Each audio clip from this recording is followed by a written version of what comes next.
So, what's up people, and welcome to the Mission 121 discussion of Spy Family. So Mission 121 came out a while back, and as always I will leave a link to this mission that's currently being shown on the publisher's official website, Manga Plus, for free to the North American audience. So if you're interested, we'll go take a look at it before they pull this mission back. Okay, so typically, after a long arc that we had, just recently with the introduction of the other members of Garden, Tatsuya Endo typically would take a break and we would get these kind of lighter, individual, self-contained chapters, typically of Anya doing really stupid things with her classmates, right? But what we find out in this particular situation is that Tatsuya Endo went straight into what looks like the next big arc. And this one looks relatively significant. It seems to be focusing back on Operation Strix again, and it seems to be focusing on some very interesting characters such as Melinda, Lloyd, and even Yor, as well as one surprise reveal that we found at the very end of this mission. And what this seems to indicate is that Tatsuya Endo seems to be focusing a lot more seriously on the main storyline of this comic, which is of course Operation Strix and the mission that Lloyd is on. And I do actually enjoy this because of the fact that I've always been fascinated by this main storyline and wanted to see the spy side of the story actually progress into the complexity that we see. And to see Tatsuya Endo world building in this particular part of the story is actually pretty good. Yes, I would like to see the really stupid antics that Anya will be doing again with Damien, but it is really, really nice to see the progress going on with regards to this part of the story. And what's interesting is although the story revolves around the relationship that Melinda had with Lloyd, her psychoanalysis and the things that were happening between her relationship with Donovan, Tatsuya Endo actually wrote this chapter focused around Yor as the main person to which Melinda interacted, which was a very interesting thing because if he really wanted to, he could have written it completely between Melinda and Lloyd like he did in the past, and the same ending could have been brought if he used his creative writing to have a very interesting interaction between Melinda as a patient and Lloyd as the doctor. But in this case, he decided to have the interaction go between Yor and Melinda as friends. And I think this is because he still wants to continue on the character development that we're seeing with Yor, right? If you saw in the last arc, although it was an arc with regards to Garden and the other members in Garden, a lot of the focus was actually revolving around Yor's character progression, and we of course got that major reveal about how she feels about Lloyd recently. And so I think Tatsuya Endo's wanting to continue to develop Yor, and so Yor became the central figure to which this plot progressed in this particular chapter. And it makes you wonder if there is actually now a progression between the Yor character as an assassin in Garden and of course the Yor character as the wife of Lloyd, which of course ties into Operation Strix. And does Tatsuya Endo want to move this plot forward by bringing all these characters closer together? In which case, are we getting closer to a Thorn Princess versus Agent Twilight sort of interaction? And that will be very interesting because you do expect that to eventually happen, we just don't know when. But anyway, with regards to this particular chapter, although it revolves around Yor as the central figure, it starts out with Lloyd, and it turns out that Melinda missed her most recent appointment with Lloyd, and because of that you see him reviewing her records, and her records and tests show that she does not have any psychiatric problems to her persona, which of course then makes one wonder, why is she thinking Donovan Desmond is an alien and can read minds? And Fiona goes, well, maybe it's because he is an alien and he can read minds. And of course, Lloyd says, don't be ridiculous. Fiona's like, but I just meant it as a joke, right? And Lloyd continues that although he's not an alien, there must have been something very significant that happened between the two of them that gave her such an idea despite her being psychologically sound. And so Lloyd mentions that he's been focusing during the times when the elder son Demetrius and the younger son Damien has been born, and maybe some significant events that may have happened during that time. And Fiona asks, are you focusing on that time because you feel there may be something related to Operation Strix and the next war? And Lloyd says even if it doesn't, it will give him enough intel to be able to have a better relation with Donovan during the next meeting that he may potentially have with him, such as the opportunity during the next Imperial Scholar event. And of course, Fiona then asks, well, how is that going? And Lloyd says, don't ask. And you see Anya sneezing with Becky going, are you okay? And the reason why Anya suddenly pops up sneezing is, if you didn't know, there is this old saying in Japan, which is that if you sneeze, it may be because somebody is talking about you. And so you see in a lot of these mangas and animes, somebody having a discussion about somebody else, and then all of a sudden you see the scene where the somebody else starts sneezing. And so it all falls from that old saying that exists in Japan. But in any case, that's the one cute Anya scene that we see in this entire chapter, and we come back to Lloyd. And he's saying that maybe Yor, because she's becoming closer to Melinda, will be able to find more information about her. And then, yes, we finally switch to Yor, and she seems to be out on a bowling event with Melinda and the ladies. And of course, being Yor, she does a really good job and gets a strike. But again, being Yor, the way she gets a strike is because she throws the bowling ball like a baseball, and it smashes all the pins and pulverizes them, right? So you see this cute scene where Yor's getting really excited and saying she slayed all the pins, and Melinda's saying, well, that's nice, but try not to break the bowling alley, right? And what's funny is one of the ladies from the opponent team is sitting there looking at Yor in awe and mentioning that she just threw a fastball. But in any case, the bowling session ends, and it seems that because of Yor, they were able to win the game. And Yor, going home with Melinda, says she has a gift for her. It's some tea, and she thought that this is a tea blend that might help her with her stress.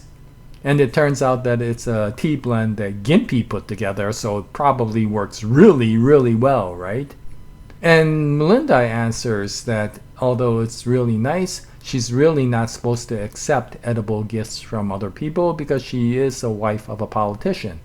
And that's when Yor apologizes and says, oh, I forgot that you're such an important person, and I didn't mean to put you into danger. And of course, Melinda's laughing, saying, no, that's not what I meant. That's the situation, but I know that there's nothing wrong with the gift that you're giving. But of course, Yor is not listening to anything Melinda says and says, let me show you that it's not poison. And she takes a whole tea bag and stuffs all the leaves into her mouth and starts choking on it. To which, of course, Melinda starts laughing and saying, you're such a fun character to be with. And so you see that the relationship with Melinda and Yor is continuing to become really close. And finally, Melinda tells Yor about her sessions with Lloyd. If you recall, it was Yor who suggested that Melinda go see Lloyd, but she didn't know that Melinda actually went and saw him. And when Melinda mentioned that she did, Yor was puzzled and said, "Oh, Lloyd never told me about that." And of course, Melinda says that's typical because that's the doctor-patient confidentiality that has. One of the funny things is, of course, in the background, Yor is thinking, "I wonder if Lloyd hit her," because if you recall in the second chapter, Lloyd talked about the battle that he had with the enemy agents as being his patients, and he hit them for treatment, right? But in any case, this actually becomes relatively serious at this time, because Melinda says that through the treatments, she really found out that Lloyd is a really good doctor and a really good person. He has been doing everything he possibly can to help treat her and support her, and some of it has helped her out greatly. But she feels that this can't continue because of the base situation she has with Donovan, that she still feels that she is completely transparent to Donovan. And so eventually even these treatments may become something that he knows. And despite the situation, despite the support that Lloyd can give, she can't get over the feeling of being completely exposed to him, and that frightens her completely. And at this point, Yor, again, through her own progression, starts talking about how things like that scare her too. That eventually people that she cares about will eventually find out who she really is. And so Melinda is surprised that Yor actually feels that way. And the next thing you know, the two of them are in a seance with a bunch of the other, you remember the horoscope people that Melinda or Yor went to see at the carnival, and then that's where she met Melinda. Well, there were other greater horoscope readers during that time, or fortune tellers during that time, and so I guess they have a periodic seance, and Melinda brought Yor to one of the seances. So Yor's sitting there going, "What the heck am I doing here?" And she's wondering why she's wearing this really stupid looking cap, which looks like a beanie with the antennas sticking out of it. And of course the rest of the horoscope club is wondering why Yor is there in the first place. And so Melinda introduces Yor and says that she's a very close friend, and says that she's having some very concerns about her private life. And the leader of the horoscope or the fortune-telling group starts talking about some very weird esoterics, talking about things about the universe and memories, and all that can be taken from the great sea of ether. And he in fact talks about the ether he's talking about as being different from the ether in physics, which I guess if you're a physicist you might find amusing. But yeah, it's a very interesting comment that came up. If anybody wants to know what the ether is, way back before quantum mechanics and people understood that materials were made out of atoms, they thought that there was this thing called the ether that was in the entire space, and all the physical interactions that happened in the world was created out of this ether. But why this was brought up in this particular chapter, I have no idea, and so I'll just disregard it at this time. Because the most important thing during that entire interaction, from my perspective, was that Melinda was trying to stop him from talking about all this weird metaphysics by saying, "Mr. Crowley, please stop talking about this." And why I say it's interesting is because the head of the fortune-telling group seems to be Mr. Crowley, which is the same name as Arnold Crowley, right? If you recall, Arnold Crowley is one of the new students that is a classmate of Anya's. And it was that boy who beat Anya during the most recent exam in classical languages. And so I don't think this is a coincidence. Usually Tatsuya Endo knowingly puts this in place. So is there any relationship between this man and Arnold Crowley? And is this man potentially Arnold Crowley's father? And why is there a relationship between these two? I have no idea, but it was quite curious about that name. But in any case, so they go into the seance so that they could find support for Yor and to be able to address the concerns that she has. And so they of course ask her what her concern is, and of course her concern is all about people who are close to her finding out her true self, which of course mostly focuses on her being a member of Garden, but she of course can't say anything about Garden. And with regards to the topics about her feelings for Lloyd, that will be very inappropriate to mention here. And so of course Yor has to come up with a cover story. Since this is Yor, she comes up with the most ridiculous cover story that she can think up, which is that she is concerned because every time she looks at the lid of a yogurt or a pudding and there's that little bit of yogurt that's stuck on the lid, she's not sure whether she should be eating that or not. And she is really concerned because she's not sure whether she should discuss such a topic with her husband. And of course, appropriately, the fortune teller club goes, what the heck is she talking about? Who the heck cares about anything like that? But what's interesting is as this is going along, of all people, it's Melinda that says, oh, I totally understand what you're concerned about. And everybody else in the fortune telling group is like, you actually understand what she's talking about? But as comical as that statement is, and you know that this is the gag part of the story, I think there's quite a bit of truth in what Melinda is saying, and this is actually something serious to understanding her situation. Yes, the yogurt bit in the dilemma with regards to the yogurt that's on the lid is a really trivial thing, but what that implies is that even the most trivial thing that you have during your day becomes a major concern when you know that there may be somebody who can read you and every little thing that you do during the day. And so what it implies is that even the most trivial thing becomes traumatic to Melinda when she knows that there is somebody who knows every bit of detail about her life and everything she does during the day.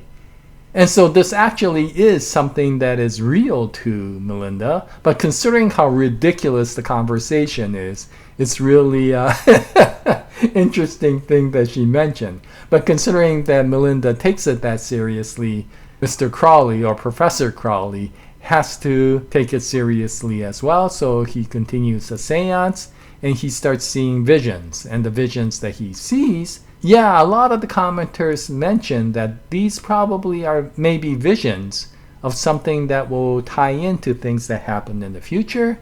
And I kind of agree with them with regards to this because I don't think Tatsuya Endo just does things randomly.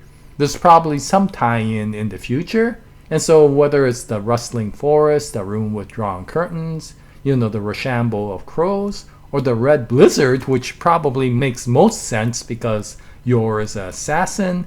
But it will be interesting to see if there's things that happen in the future that relate to the comments that Mr. Crowley says at this time. But with regards to this, of course, this is with regards to the concern that Yor had about the yogurt that's attached to the lid of any container. And so Mr. Crowley's like, I'm not exactly sure what this vision means to your concern, but to be honest, I think it's probably a good idea that you leave the yogurt alone on the lid.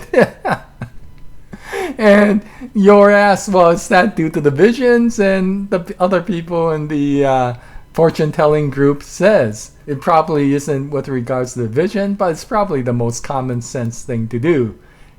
And once again, it's Melinda who says, well, I don't know if that's actually true or not. Just remember, a few years ago, Ostania was in a major food shortage after the war. And if it was during that time, would you have left the yogurt that was stuck to the lid alone? And so Melinda's like, yeah, so maybe there is a reason for Yor to lick that yogurt up that's attached to the lid. So Yor is trying to stop Melinda because this is getting out of hand. And she puts that note, she doesn't lick it, she uses a spoon, right?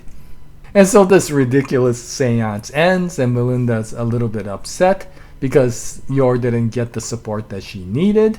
And she's not really sure again why she's getting so upset over such a situation. But despite that, maybe it's because she cares for Yor so much and she will want to support her with any concern that she has. And Melinda adds, "Don't worry about it. Your husband is such a great person. I'm sure he will accept you in all your yogurt licking truth."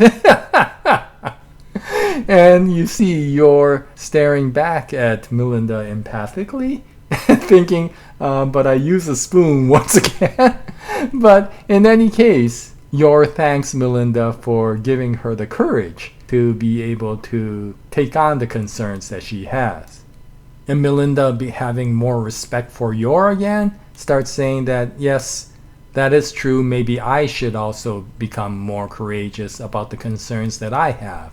And with that, she hands Yor a notebook. And finally, we get back to the actual chapter plotline again, right? We come back to the Operation Strix. Because if you recall, during one of the sessions, Lloyd suggested that Melinda write down everything that she could think about regarding her concerns into this book.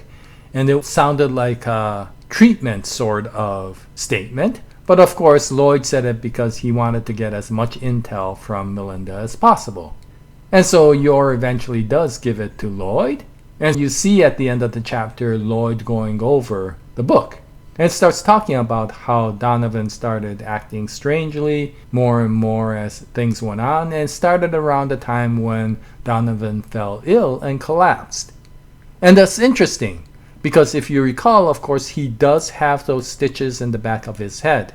But the way Melinda says it, it happened because during a time when he became ill and collapsed. So did somebody make him ill on the purpose of giving him the surgery? Or was it a situation where he really did fall ill and collapse, and the only treatment they had was due to Project Apple, who was able to do all these neural treatments that could somehow treat him back to life, away from illness, but in so doing made him into a mind reader. We don't know. We don't know if it's coincidence or it was due to Donovan's decision that he wanted to become a mind reader to be able to potentially take over Ostania. But the other thing, of course, we see is because it was a kind of a situation where Donovan was able to start reading Melinda's thoughts, that's what created the estrangement. It wasn't any situation where Melinda saw something or experienced something that Donovan did as a direct action, such as him killing somebody or him using his military might to do something against the war. But it was the character of Donovan, right? His ability to read minds that eventually estranged Melinda. So we start wondering what exactly sort of person is Donovan, and did he have a personality and a desire to actually create a war, considering in the flashback between Martha and Henry, a young Donovan Desmond didn't seem to be that way at all. So it does bring up more questions with regards to the situation, but it also brings up a major reveal, because during this report, or this notebook, Melinda writes down that she wanted to go see Professor Alton when he was visiting, but Donovan prevented her from doing so. And that hurt her very much emotionally. And so that brings up Professor Alton, right? Sigmund Alton, the next door neighbor to the forgers who helped Anya with her test. And during that time, he seemed like a goofy old man who was a really sweet old person. But considering the fact that he said that he was a professor of neuroscience, it almost made one wonder if there was any connection between him and Project Apple. Because considering he's just a side character and there is absolutely no reason in the side stories that he's had so far with Anya to bring his profession up, why did Tatsuya Endo deliberately say that he was a neurosurgeon? And so there was this potential discussion we've already had, that is there a tie between him and Project Apple? And here we don't really know yet, but there definitely seems to be a connection between him and Donovan Desmond. And so with all of this going and with the mind reading coming out, it does seem to bring Project Apple more into a limelight. So will this particular arc talk more about revealing what Project Apple is? I'm not sure, but I got a feeling considering Lloyd just saw Professor Autumn's name in Melinda's notebook, he's gonna spend the next chapters finding out more about Professor Autumn. And how he does that, we'll have to wait until Tatsuya Endo tells us, but it was very interesting to see how this progressed. And once he brings out the next chapter, I'll bring out another video, and I hope you join me at that time. But this is the chapter 121 discussion of Spy Family. If you read it, what'd you think about it? Any comments will be greatly appreciated. And until the next episode, happy manga reading, and as always, Jaya, nice day everyone.